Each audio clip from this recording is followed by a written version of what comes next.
Hiúil ar an ródéireann a bhachttas fáinne ar bord inné.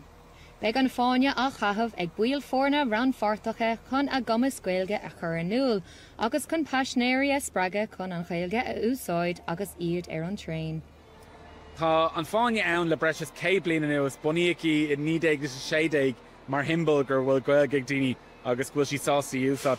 Agus úntaach le blianta beagán nuas le feiscint an méadú atá tágar an líontaí atá cabh agus an méadaí atá ceannach. Agus ceamíonna sé céal agus is úntaach an rud agrití ar nósaí ar nóir airan eáil ag teachtar board leis an rud agus beidir go spreige sin níos mó daoine le ní úsad agus í leirt.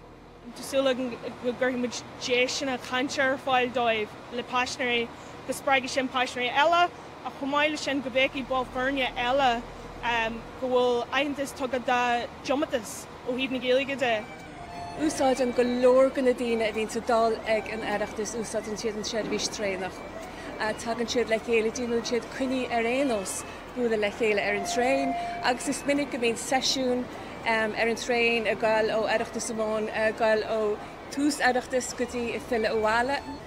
Agus a reachtas na saona ag Channel Lynn, tá ar an ródéireann ag taircint taistil séar an aisce do arránathe agus do oibrithe Jonacha na féile, agus tá siad ag reachtal choráiste Gaeilge do lucht freastal na féile chomh maith.